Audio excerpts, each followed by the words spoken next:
네, 김병주 의원입니다. 비서실장님. 예. 네. 5.18 민주화 운동 43주년 기념사에서 윤 대통령께서 5월 정신은 헌법 정신 그 자체다라고 발언을 했습니다. 맞습니까?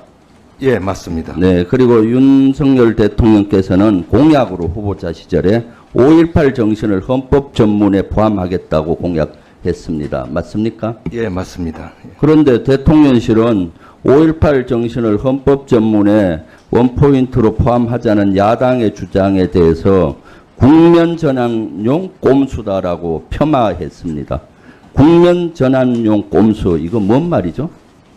5.18 헌법 정신을 포함하지 않겠다는 얘기입니까?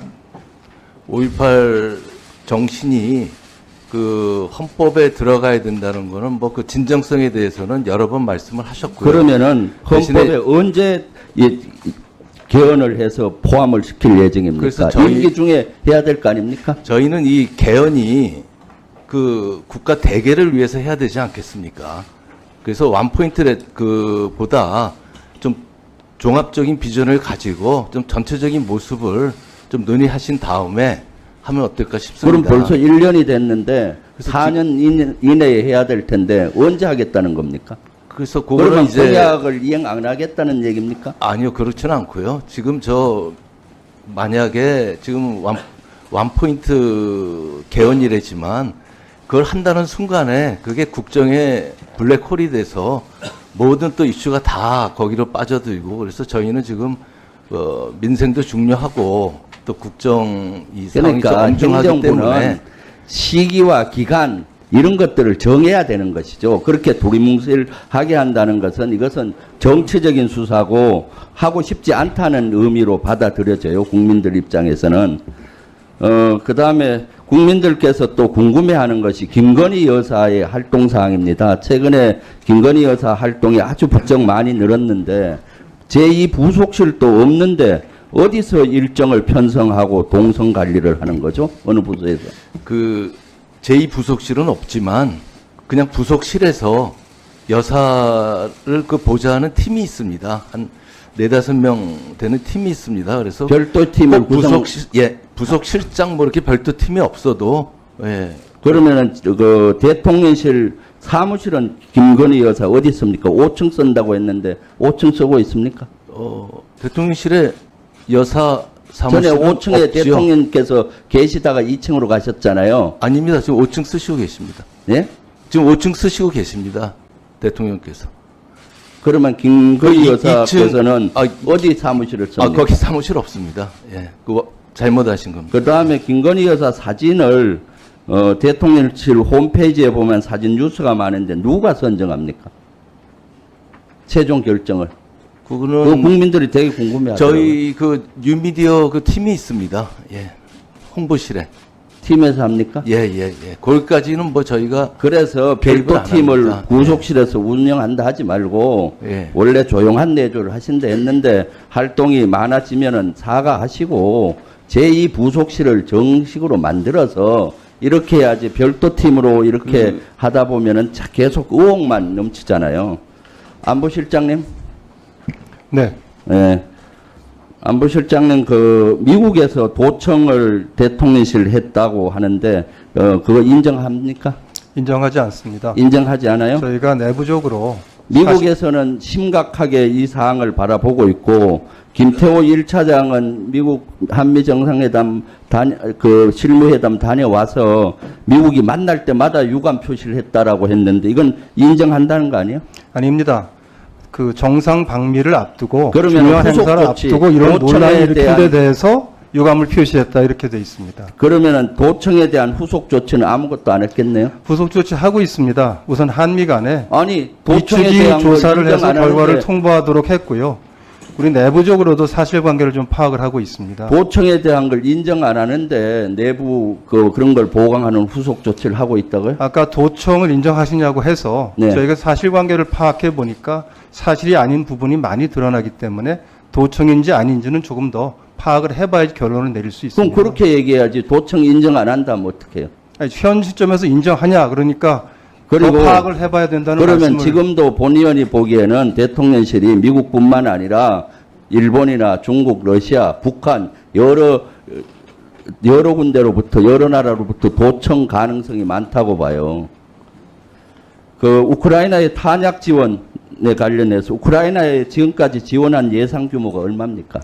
작년에 저희가 1억 불을 계상해서 탄약을 말씀드리는 게 아니요, 아니고요. 지금까지 인도적 지원하고 다 인도적 해서 재정적 지원을 작년에 1억 불을 계상해서 했고 1억 불 올해 했고요. 예, 네. 올해는 1억 3천만 불을 계상해서 지금 하고 있습니다. 탄약을 지금 50만 발이 그쪽으로 또 간 정황들이 있는데 10만 발은 완료됐고 폴란드로 패키지로 7만 발 가는 걸로 지금 파악이 되고 있고 추가 33만 발 유럽으로 수송 중에 있는 걸로 알고 있는데 이 33만 발 다 수송 완료됐습니까? 그 팩트가 좀 틀립니다. 지금 어떻게 말씀하시는 되죠, 게. 팩트가?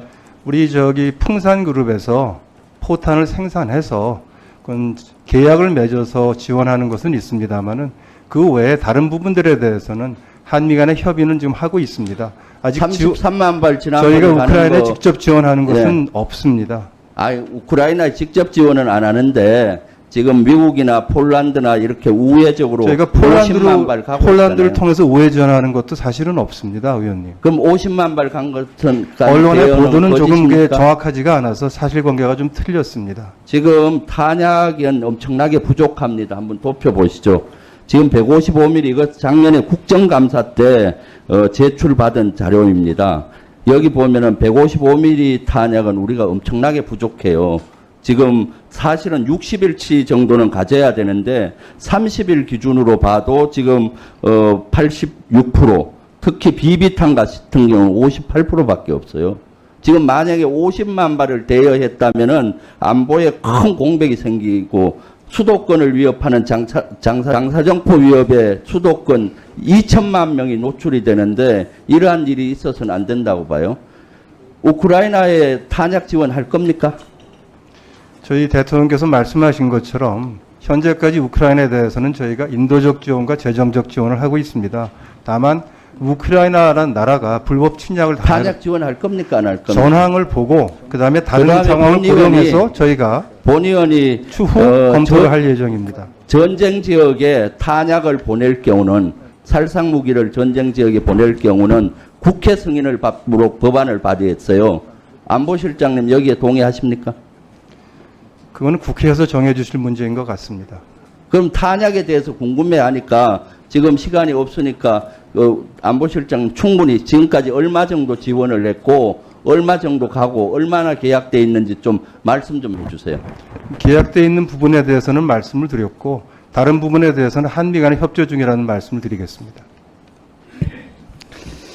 정상 상위위원님, 대한민국의 국가 품격을 치명적으로 떨어뜨린 우리 윤석 열차 사건에 대해서 잘 알고 계시죠? 예, 제가 수위원장이었습니다. 오늘 제가 두 건에 대해서 시간이 제약이 있기 때문에 질문을 할 텐데 이따 두 개 대답해 주십시오.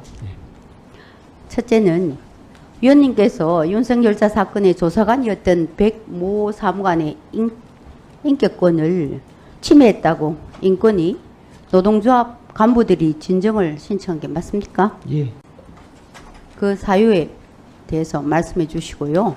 예. 아울러서 예. 그 조사관이 자신의 잘못이 무엇인지 알려주면 감사하겠다는 공개적 요청에 대해서 내부 전산망에 일부 답한 것을 인격 침해라고 볼 수 있는지 잘 모르겠는데요. 거기에 대해서 1번 답해 주시고 그 다음에 아까 국가인권위원회에서 인사 말씀과 업무 현황에서 군인권 보호 체계 구축한다고 했어요. 근데 우리 3대가 해병대입니다. 해병대 가족 입장에서 제가 보면 해병대 훈련병의 두발은 0.3cm로 육군과 해군의 3cm에 비해서 짧지만 해병대 훈련병들이 짧은 두발에 대해서 인권 침해를 당하고 있다고 생각한다고 해서 설문조사를 했더니 훈련병 200명 중에서 88.5%가 약 89%가 현행의 짧은 두발 기준에 찬성했어요. 오히려 이게 돼서 우리 해병대는 프라이드를 가지고 있습니다. 그런데 해병대 훈련병 두발 결정문과 관련해서 훈련병의 두발과 뭐 좀 말하기 그렇지만 개의의 항문 파열 그런 언급하셨죠. 사이에 어떤 연관이 있어서 결정문 초안에 개의의 항문 파열을 넣었다가 나중에 삭제했는데 확정되지 않은 초안이 외부에 유출됐어요. 오늘 여러 의원님들이 질문하셨어요. 그런데 이것은 정말 큰 문제입니다. 인권위 내에 인권이 문제가 있는 겁니다. 이게 유출 방지 대책, 이거 어떻게 해서 유출됐는지 관련해서 답을 좀 해주십시오. 1번, 2번. 예. 차례대로 예. 요약해서 예. 아주 좀 간단 명료하게 정확하게 해주십시오. 1번은 그 사무관이 제가 뭘 잘못했는지 알려주시면 감사하겠습니다라고 실명으로 공개적으로 요청을 했기에 제가 이런 잘못을 했습니다. 그리고 나머지 잘못은 굳이 말하지 않겠습니다라고 했더니 공개적으로 잘못을 지적한 것이 인격권 침해라고 진정당한 것이고 그것은 당치 않은 진정입니다. 무슨 뭐 갑질 그런 것을 진정당한 것이 아닙니다. 그 다음에 그 해병대는 머리가 아주 짧은 것에 대해서 인권 침해라고 전혀 생각하지 않고 오히려 자부심을 가지고 있습니다. 대한민국 해병대는 1950년 인천 상륙작전 때 최선봉으로 상륙했습니다.